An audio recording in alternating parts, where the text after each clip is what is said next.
Hello दोस्तों, तो स्वागत है आपका मांगा मिस्ट्री में। चलिए कंटिन्यू करते हैं मांगा द टावर ऑफ गॉड का सेकंड चैप्टर। तो पिछले चैप्टर में जब बाम हेडन से बातें कर रहा होता है तो इस दौरान ऊपर सीढ़ियों से दो इंसान भागकर नीचे आ रहे होते हैं। उनमें से एक शख्स जिसका नाम इवान होता है और वो सीढ़ियों से उतरते हुए बोल रहा है, लेडी यूरी, माय लेडी, आप क्या करने की कोशिश कर रहे हो फर्स्ट फ्लोर पे? क्या आप मुझे बताएंगी प्लीज?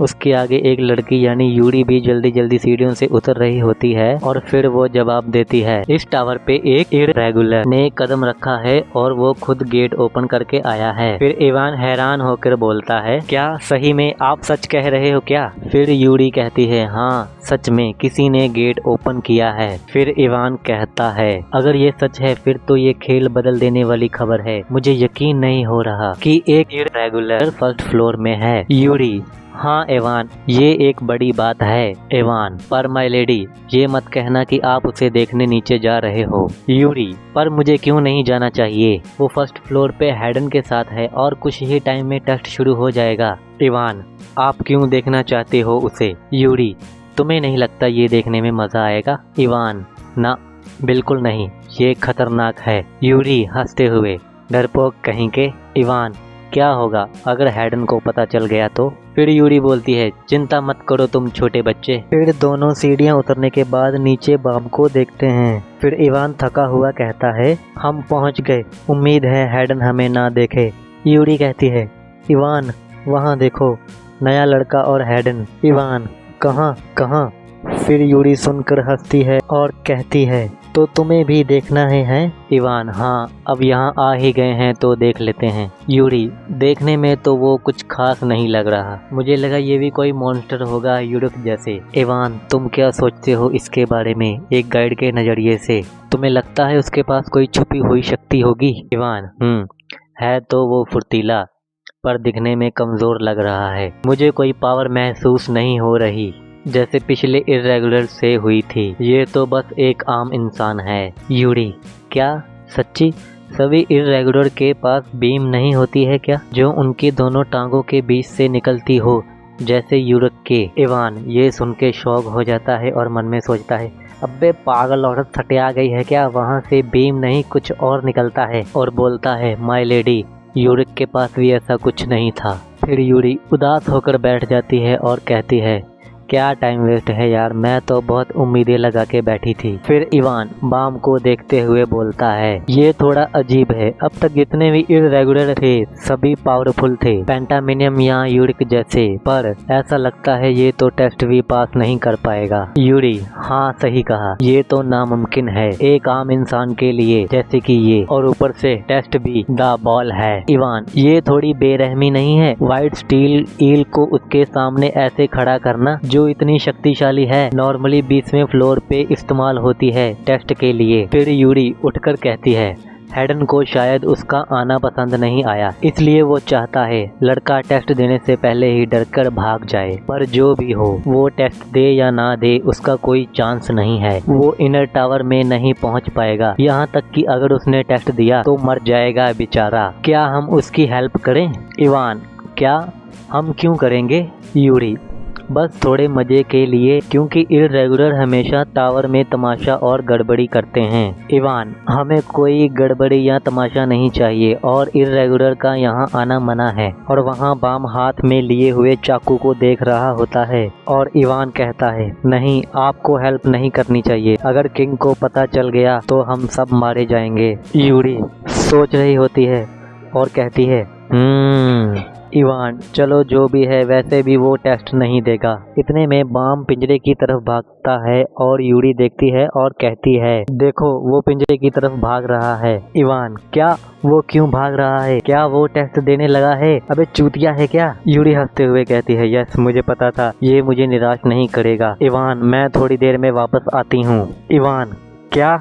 इतने में यूरी वहाँ से जंप कर जाती है और इवान पीछे से आवाज लगाता रह जाता है, नहीं lady Yuri, my lady please.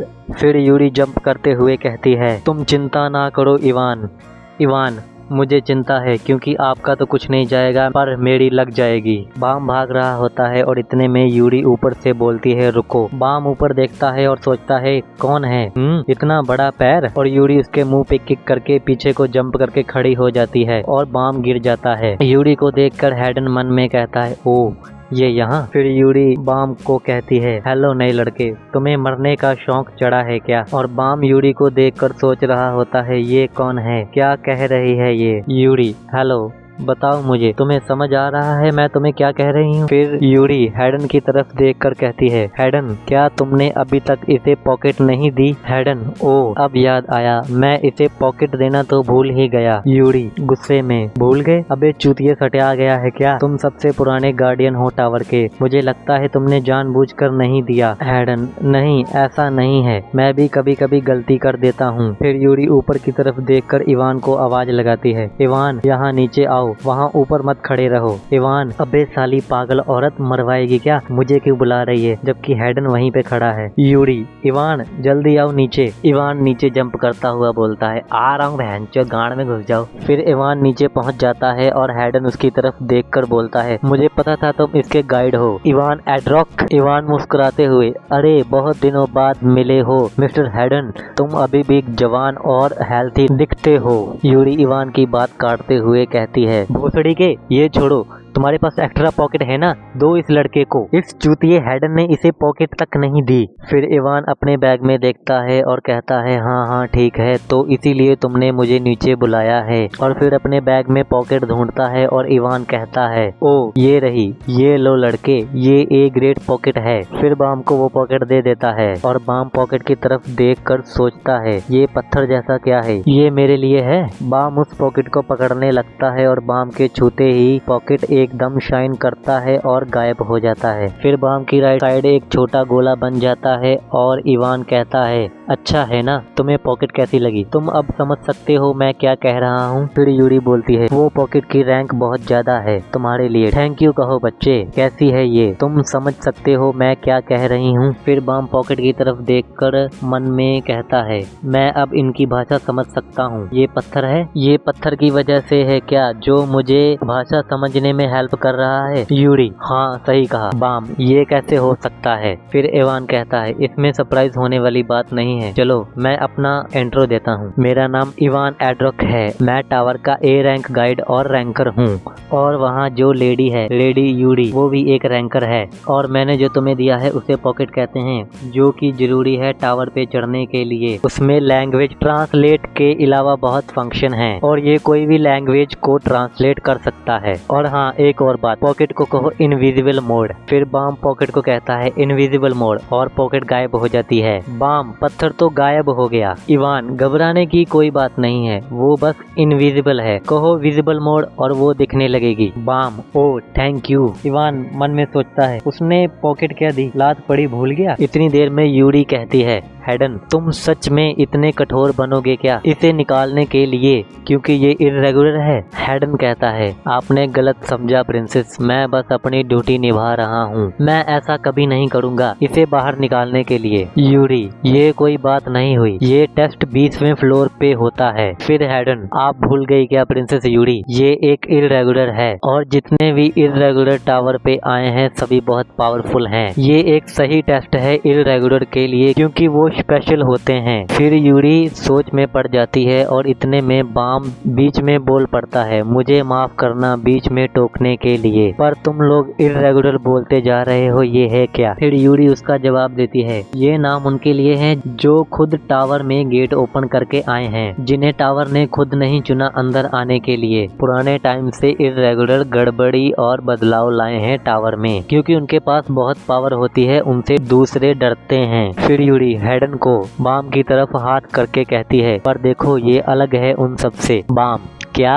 Yuri ये छोटा है और इसके पास कोई भी स्पेशल एबिलिटी नहीं है। हाँ फ्यूचर में ये सुंदर हो जाएगा, पर यहाँ तक कि ए रैंक गाइड इवान ने भी मान लिया ये एक बच्चे की तरह है दूसरे इर्रेगुलर के मुकाबले। फिर बाम हंस पड़ता है और यूरी हैडन को कंधा मार कर कहती है तो मेरा मतलब है मिस्टर हैडन सही होगा कि टेस्ट थोड़ा लो लेवल का हो। फिर हैडन बोलता है प्रिंसेस तुम चाहती हो कि ये ऊपर टावर पे जाए? फिर यूरी कुछ नहीं कहती और बस देखती रहती है। फिर हेडन कहता है ठीक है, हाँ मैं थोड़ी रूल चेंज करता हूँ। यूरी, ओ सच में? हेडन, क्यों ना तुम उसे एक हथियार उधार दे दो जो कि तुम्हारे पास है। यूरी, हथियार उधार दे दूं? हेडन, यस, तुम्हारा हथियार बस हाई रैंकर्स के लिए है, तो ये एक बहुत बड़ा एडवांटेज होगा उसके लिए। और हाँ, तुम्हारे पास ब्लैक मार्च है ना, जो किंग द्वारा दी गई है। इवान शॉक हो जाता है ये सुनकर। हेडन, हथियार उधार देना रूल्स के खिलाफ है, पर अगर तुम इसे ब्लैक मार्च दोगी तो मैं मान जाऊंगा। यूरी, ब्लैक मार्च? वो तो बहुत। इतने में हेडन बोलता है, तो तुम्हें लगता है ये ज्यादा है? तुम लड़के को ऊपर भेजना चाहती हो पर उसे ब्लैक मार्च नहीं देना चाहती? फिर यूरी मन में सोचती है, कमीने, तुम्हें पता भी है ब्लैक मार्च कैसा हथियार है। हेडन, ठीक है, फिर इसे अपनी ताकत का इस्तेमाल करना होगा। यूरी, हाँ ठीक है। ये सुन के इवान की फट जाती है। यूरी बाम से कहती है, ओए लड़के, तुम्हारा नाम क्या है? बाम, मेरा नाम 25th बाम है। यूरी, तुम्हें ऊपर जाना है या हार मानना चाहते हो? बाम, नहीं, मुझे जाना है और किसी को ढूंढना है। फिर यूरी बाम की पीठ पर हाथ मारकर कहती है, वाह बच्चे, तुम पहले से किसी को डेट कर रहे हो क्या? बाम, अरे नहीं, ऐसा तो कुछ नहीं है। यूरी, तुम मर सकते हो, तुम्हें फिर भी जाना है? बाम, मुझे फर्क नहीं पड़ता, मैं फिर भी जाऊंगा। यूरी, ठीक है फिर। आर्म इन्वेंट्री विजिबल मोड, ये कहकर तलवार निकालती है और बाम को दे देती है। यूरी, ये लो ब्लैक मार्च। फिर इवान बोलता है, लेडी यूरी, आप ऐसा नहीं कर सकती, अगर किंग को पता चला तो आप मारी जाओगी। ये सुनकर बाम कहता है, रहने दो, तुम्हें इतनी कीमती चीज उधार देने की जरूरत नहीं है, वो भी मेरे लिए। यूरी, ले लो, तुम्हें टावर के ऊपर जाना है या नहीं? ये सुन के बाम ब्लैक मार्च लेता है और फिर यूरी हथियार के बारे में बताती है। इसका नाम ब्लैक मार्च है और ये एक निडल है। ब्लैक मार्च सबसे बढ़िया निडल है। ये 13th मंथ सीरीज में से एक है जो कि एशूल एडवारू द्वारा बनाई गई है। ये आधा जीता जागता हथियार है। एक बार तुम इसे इग्नाइट करोगे तो ये तुम्हें अपनी सारी पावर दिखाएगी। और हाँ, अगर तुम ये हथियार लोगे तो तुम्हारे कुछ चांस होंगे जीतने के, पर हथियार की ताकत उसे इस्तेमाल करने वाले पे निर्भर होती है। फिर यूरी ब्लैक मार्च बाम को देके साइड में चली जाती है। बाम बोलता है, थैंक यू यूरी, मैं वादा करता हूँ मैं तुम्हें वापस कर दूंगा। ये कहकर बाम फिर से पिंजरे की तरफ बढ़ जाता है। फिर इवान यूरी से पूछता है, लेडी यूरी, आप इसकी हेल्प क्यों कर रहे हो? लगता है आपको देखते ही एक तरफा प्यार हो गया है। फिर यूरी इवान के सर पर टपली मारकर बोलती है, चुप कर भोसड़ी के। फिर इवान कहता है, लेडी यूरी, आपको लगता है ये टावर में बदलाव लाएगा? यूरी, इतना सोचने का टाइम नहीं है, मुझे बस ये अच्छा लगा। फिर बाम पिंजरे के अंदर ब्लैक मार्च के साथ चला जाता है और यहीं पे हमारा सेकंड चैप्टर खत्म होता है। दोस्तों, आई होप आपको स्टोरी पसंद आई होगी। तो चलिए मिलते हैं द टावर ऑफ गॉड के नेक्स्ट चैप्टर में। Thank you.